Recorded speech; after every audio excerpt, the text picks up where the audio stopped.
Hey, good morning. Welcome to the 5 a.m. Mester Scrum Show. I hope you're doing well today. Oh, what a morning to start it off. I got clients that are changing their path last second and not finishing what they're doing. Oh my God, what a mess. Way to start your morning at 8 a.m. in the morning. But today on the show, I want to talk about a chocolate cake recipe from an 86-year-old San Joaquin County farm home department. So they used to have a farm department cookbook where they went and asked all these farmers for recipes. And in here are this is my wife's, I don't know if you can see that. This is my wife's grandmother's cookbook that she had that we picked up when she passed. Got some recipes in there, and there's some writings in there. I love the ads that are in the cookbook, but I want to share with you. She was describing what to me when she was trying to make one of the chocolate cake recipes because she was looking for an old recipe for Girl Scouts, and then she was describing it. And as she described it, I said, "Oh, that sounds like my refinement meetings that I'm having troubles with." So I'm going to go into how a 86-year-old chocolate cake recipe is very similar to doing a refinement session, planning how you want to develop a solution to a problem, and things like that. So we're going to go into that today. And this is the 5 a.m. Mester Scrum Show. And I am Greg Mester, Scrum Master and Agile Coach. And we talk about Agile and Scrum in a very practical and tactical way. So you can bring value to your customer, not work so crazy hours to bring that value to your customer and have a little fun along the way. And I think this episode tags all three of those main points: getting value to customer, not working crazy enough to get that value to customer, and have a little fun because you get to eat chocolate cake in the end if you make the recipe. And by the way, I did post the recipe up on the blog, the 5 a.m. Mester Scrum blog page. So it's up there. So if you go 5amMesterScrum.com, you'll find it. There's a link, I think, in this video feed. So I put it in there to see if see if the link would work. So it's up there if you want to get the full recipe and read my thoughts on how it relates and what's missing. So, but in this video episode, we're going to talk about it and explain some of the things that I wrote down in the blog article. So, oh, and by the way, thanks again for everyone making us the 4th ranked Agile coaching podcast according to FeedSpot. Appreciate that, right? It's good stuff. And I'm going to change up. I'm going to put a post up later today for the newsletter. Anybody who signs up for the newsletter is going to get free access to the Slack channel without paying anything. Try it out, see what you like. And I'll be posting it up as part of one of the free giveaways for joining our 5 a.m. Mester Scrum weekly email newsletter. So, okay, let's dig into this. So they got this recipe, right?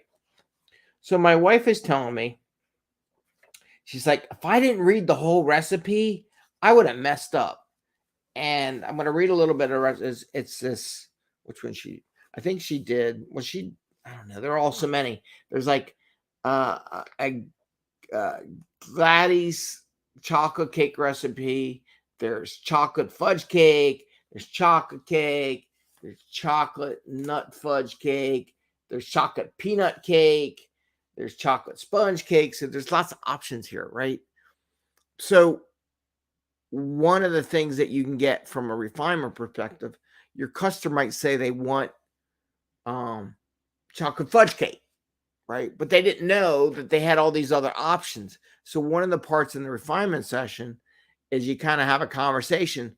Do you really want the chocolate fudge cake, or do you want the chocolate cake, or do you want the chocolate nut fudge cake, right? Do you want those?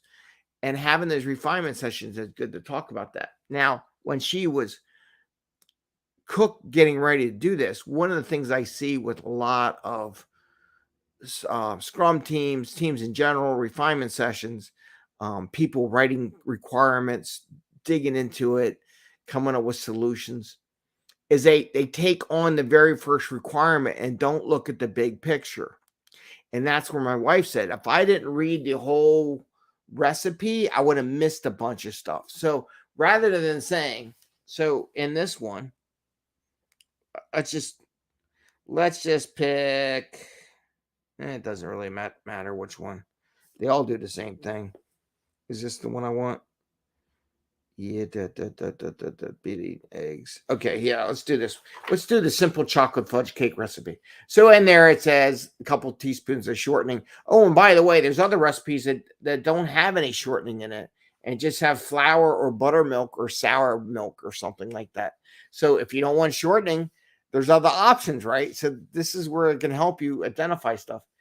So in there, it lists the ingredients: shortening, sugar, eggs, chocolate squares, flour, baking powder, salt, milk, chopped nuts. And though it doesn't say nuts, but the other one says nuts. So, but there is chopped nuts in this one. But you don't have to put it. That's talking. So those are the ingredients. It says cream the shortening, add 1.5 cups of sugar, then beat egg yolks. Okay. So if she would have just went beat the egg yolks, she would have thrown the egg whites probably in the trash or in the garbage disposal, right? Or compost, whatever she would do. So it just says use the egg yolks, right? Cream together, blend melted chocolate, blah blah blah. Add first mixture alternately with milk. Beat just enough to make the batter. Blend in vanilla and nuts. Did you hear the word vanilla in the ingredients? I didn't hear it. So if you were to started and you didn't have any vanilla in your pantry, you couldn't finish the cake, right? So it'd be missing. Then it says beat egg whites until they hold their shape. Then beat in remaining half cup of sugar. Fold the margarine into the cake batter and bake for 40 50 minutes. So in there, she would have had to go get more eggs. She was just like, if I didn't read the whole recipe and realize I was going to use the egg whites later in the recipe, I would have never known, right? So, and then it says, how long to do it. And you can make a loaf or 2 layers. And I said, okay, you're going to do layers. What about frosting? Do you need frosting in the cake? I mean, I could eat a loaf of cake without any frosting, whatever, but some people like frosting. So by looking at the bigger picture in the cookbook, there's a bunch, the next page over, there is all kinds of frosting recipes, right?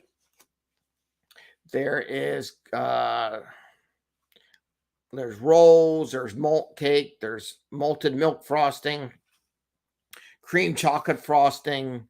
So there is a lemon chiffon frosting.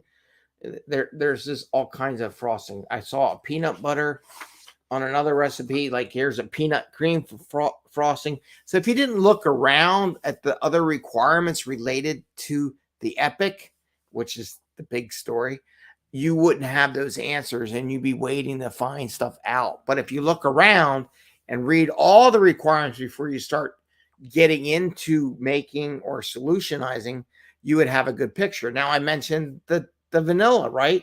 It doesn't tell you how much vanilla. However, if you read some other stuff and compare what you're doing, same with the story and refinement, compare what the objective is, they didn't fill that gap in, but these other recipes say 1 teaspoon of vanilla. So you'd be like, okay, how much vanilla do we need? We don't know. You need to expand and look at the bigger picture when you do these refinement sessions to look for these other answers that may not be in the requirements right away. So if you went straight in, started solutioning for the requirements, or started coding the solution based on the first requirement you see, you might paint yourself into a corner, literally, where you start writing and then you read more requirements. Oh no, I need vanilla. I have to go to the store to go buy some vanilla. Oh no, I didn't realize we were also going to use this information and these 5 other points, because that's the 10x part, right? Once you craft that information, how can I reuse that information and make value from what I developed in my solution? If you don't look at the big picture, the epic wise, saying, hey, we also want to be able to use this in the future for XYZ and another place over here or whatever, and be able to reuse it and benefit from what we develop, you could paint yourself into a corner and not be able to get that. So it was interesting. The recipes on the 5 a.m. Mester Scrum blog page for baking the 86-year-old chocolate cake recipe. And I wanted to share that with you because like everything, you want to kind of get a good overview before you start solutioning, before you start doing your refinement. Don't dive into the very first requirement you see in an epic. Read the whole epic. Read the epic, read the big picture, read all the items that are related to the epic or the bigger story that you have, and make sure you get a good idea so that if you start solutioning down one path, you understand what all needs to be done, what can be reused, what can be 10x when you build your architecture and everything, from a solution perspective. Hey, I can reuse this again here, here, and here if I do this one little change. So when you do your refinement sessions, I'm going to say it again, make sure you look at the big picture, any other stories related, look at your backlog. And this is why we do refinement, because maybe your client, like I said they wanted the chocolate fudge recipe. Okay. But they didn't say what kind of frosting they wanted. Did you want frosting? Because we got these other 5 choices for frosting, and have that discussion on that, because maybe they just forgot about it. Maybe they just thought in the back of their head that you would just know they just wanted plain chocolate frosting. My wife made a modification to it. She did the chocolate frosting, but also added Nutella to the layer. So there's a layer of Nutella in the middle with the chocolate, so it makes it taste even different. And because Nutella, when the requirement was originally written, what probably didn't exist 86 years ago, or at least the name of Nutella, right? The brand name, or maybe it did, but it wasn't. I didn't see it in any other recipes in there, but maybe that was just a twist, that from a modern twist that you can put into it, right? So maybe updating and everything, and maybe they want to change things and say, do you want to add this? We just did this in this last product release. We can take that information and add that into this to up the value to the customer, right? Modernize the value that was in the requirement.